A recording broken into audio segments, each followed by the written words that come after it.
Hey, I'm Batman, and this is Movie Some Episode 2. Let's roll!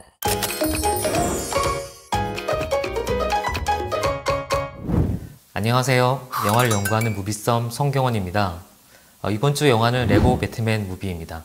제가 이 영화를 두 번째로 고른 이유는 레고 무비의 속편이기 때문인데요. 2014년도에 개봉했던 레고 무비는 레고를 모티브로 해서 역발상의 상상력을 보여준 작품입니다. 레고 무비 2가 아니라 그 사이를 메우는 스피노프 격의 작품입니다. 1편에서도 가장 매력적인 캐릭터 중 하나가 배트맨이었거든요. Sup, Batfans? 우리가 몰랐던 새로운 모습의 배트맨을 만날 수 있다는 게 이 작품의 가장 큰 매력 포인트일 것 같습니다. 요즘 말로 하면 키덜트라고 해야겠죠. 재밌는 건 영화 속의 배트맨이 바로 딱 그런 어른아이, 그러니까 키덜트의 형태를 띠고 있다는 거고요.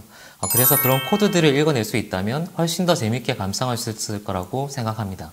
이번 시간에는 이 영화를 좀 더 재밌게 볼 수 있는 세 가지 포인트, 배트맨, 레고, 그리고 애니메이션의 장르적 특성에 대해서 이야기를 나눠보도록 하겠습니다.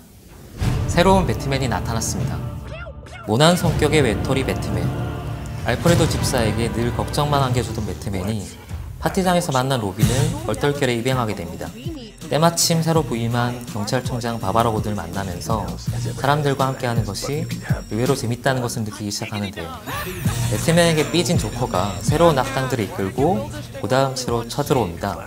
슈퍼 영웅 대 슈퍼 악당, 고담시를 지키기 위한 역대급 대결이 펼쳐집니다. 이 영화의 첫 번째 포인트는 배트맨의 재해석입니다.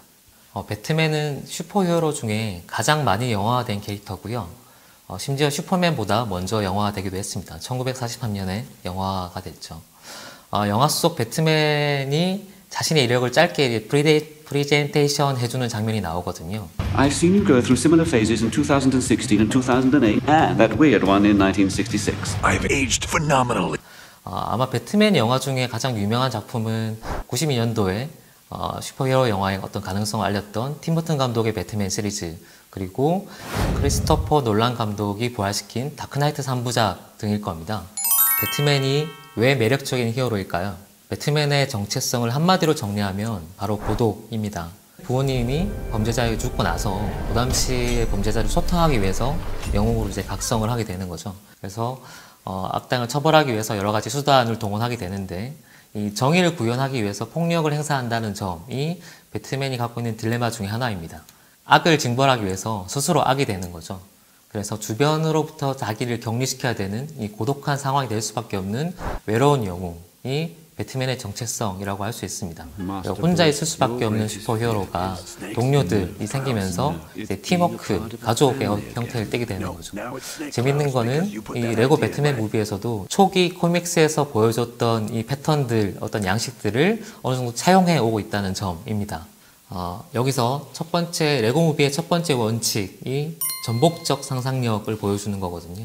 그러니까 익숙한 배트맨이라는 캐릭터를 어떻게 좀 다르게 보여줄 수 있을까를 고민하는 게 레고 무비의 포인트입니다. 배트맨이 보여주고 있는 겉모습을 180도 다른 모습으로 보여주고 있습니다. 가끔 그런 의문이 들 때가 있잖아요. 예를 들면 배트맨은 고독한 존재로 그려지는데 집에서 혼자 뭐하지?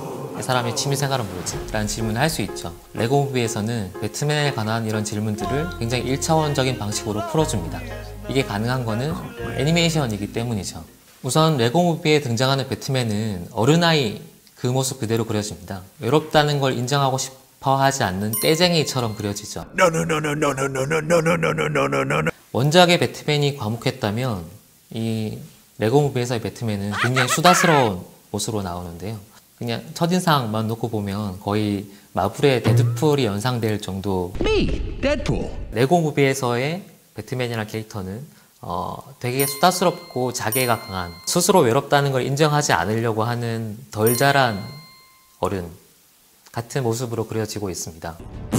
아마 DC 영화에서 어두운 부분들을 다 덜어내고 캐릭터를 일반인 레벨에서 그리면 이렇게 그려지지 않을까 싶은데요. 이거는 레고 무비이기 때문에, 그리고 애니메이션이기 때문에 가능한 일종의 장르적 허락이라고도 할 수 있는데요. 이렇게 캐릭터나 상황을 비틀고 역발상시킨 설정들이 이 캐릭터를 아는 사람들에게는 굉장히 신선하게 다가올 수 있고 캐릭터를 전혀 모르던 사람들에게는 이런 좀 특이한 캐릭터다라고 느낄 수 있게 해줍니다. 이 영화의 두 번째 포인트는 새로운 형태의 패러디물의 등장이라고 할 수 있습니다. 2014년도에 레고 무비가 나왔을 때 평단으로부터 좋은 반응을 이끌어냈는데요. 레고라는 왕구의 개방성을 그대로 이제 영화에 옮겨온 거죠. 왜 실제로 레고가 그렇잖아요. 이 정해진 설계도가 있는 게 아니라 만드는 사람이 원하는 방식대로 무엇이든 자기의 상상력을 이제 쏟아부어서 어떤 형태로도 만들 수 있는 거죠. 개방성과 융합하는 힘들이 이 레고 무비에서도 그대로 나타나고 있습니다. 저는 레고 무비가 지금은 사라진 패러디 무비의 어떤 위치들을 대신하고 있다라는 생각이 들었는데요.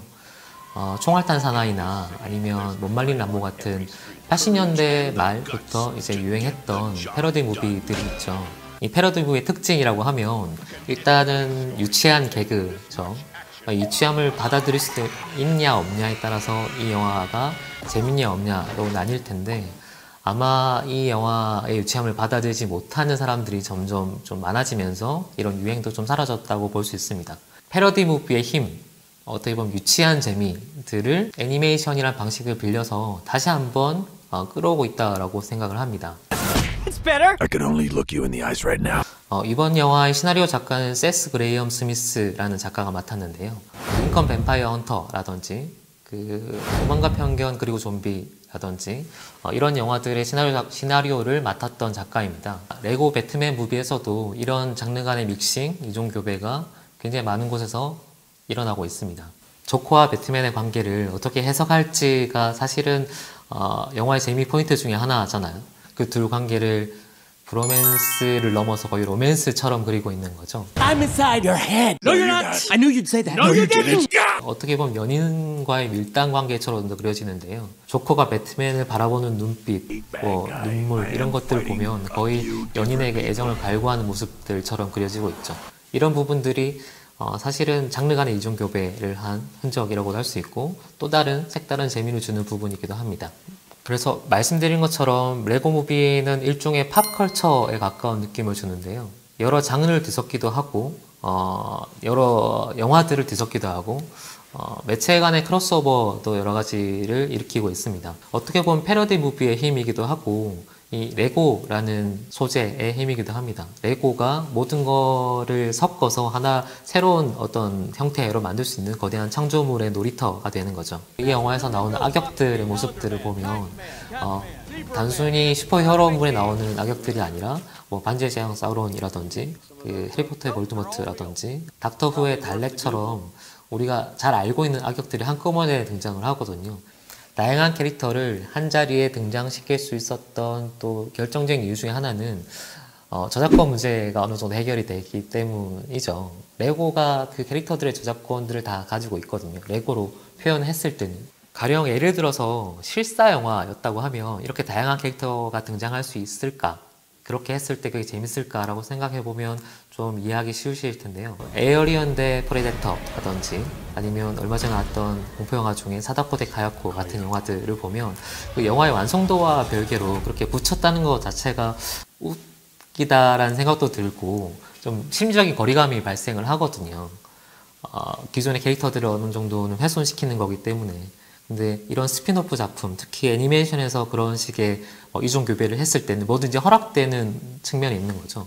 심리적인 장벽을 극단적으로 낮춰주는 장치 중에 하나가 애니메이션이고 또 이렇게 여러 가지 크로스오버 가능한 장을 만들어주는 것이 레고 혹은 레고 무비라고 할 수 있습니다. 이 영화의 세 번째 포인트는 스톱모션 같은 CG 애니메이션이라는 점입니다. 레고 무비니까 당연히 레고를 활용해서 영화를 찍어야겠죠. 레고를 하나하나 갖고 노는 것 같은 느낌을 주는 애니메이션이거든요. 근데 사실 이거는 스톱모션의 기법이긴 한데 스톱모션의 어떤 효과들을 흉내낸 CG 애니메이션입니다. 스톱모션의 효과를 흉내낸 이유는 내가 레고를 가지고 논다는 느낌을 주기 위해서 스톱모션이라는 방식을 채용을 했는데요. 근데 스톱모션을 실제로 찍게 되면 여러 가지 제약이 발생합니다. 굉장히 많은 시간과 공이 들어갑니다. 카메라의 위치 같은 제약도 있을 수 있고요. 대규모 폭파신이나 아니면 물 표현, 불 표현 이런 것들이 생각보다 어렵거든요. 그래서 레고 무비 제작진이 택한 길은 스톱모션 같은 효과를 주되 CG를 활용하자는 거였다고 합니다. 이것을 위해서 이 제작진은 실제 레고 디자인팀과 협업을 해서 이 각 캐릭터 그리고 그 조각들, 블럭들 하나하나를 다 패턴을 디자인했다고 합니다. 그 패턴 디자인한 작업만 거의 2년 가까이 걸렸고요. 근데 이런 식의 패턴 작업한 것들을 조합을 하면 이제 어떤 형태로든 만들어지는 거죠. 실제로 레고 무비에 나오는 거의 대부분의 레고 모형들은 실제 레고로도 만들 수 있는 모형들입니다. 실제 블럭들을 가지고 만들었기 때문에. 단 실제로 그걸 일일이 조립을 해서 이제 영화를 한 컷 한 컷 찍은 건 아니고요. 이제 CG 애니메이션을 통째로 돌린 거기 때문에 기존에는 하지 못했던 대규모 폭파씬이라든지 I can only imagine he's going home right now to party the night away. 카메라 웍이라든지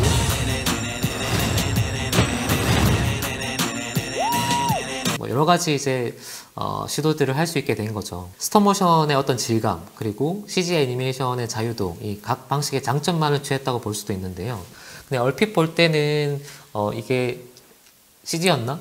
하고 모르는 사람이 훨씬 많을 거예요. Check this out.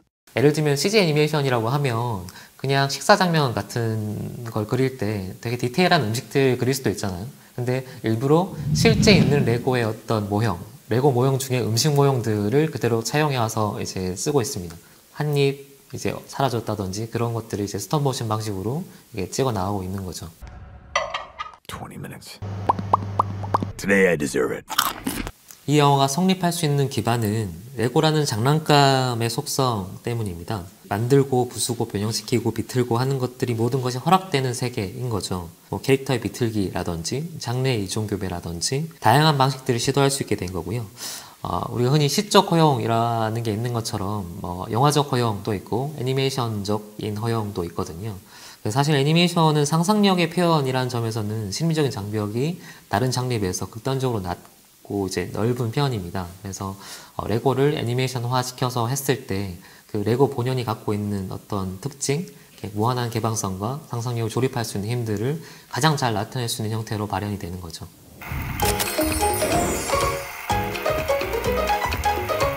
여기까지 레고 배트맨 무비를 좀 더 재밌게 볼 수 있는 3가지 포인트에 대해서 짚어봤습니다. 사실 전작인 레고 무비에 비해서는 이 스핀오프인 레고 배트맨 무비는 좀 보수적인 편인데요. 우리는 이미 그 레고 무비라는 형식을 목격을 해버렸거든요. 그리고 레고 배트맨 무비는 레고 무비가 보여줬던 참신함의 요소들을 그대로 차용을 합니다.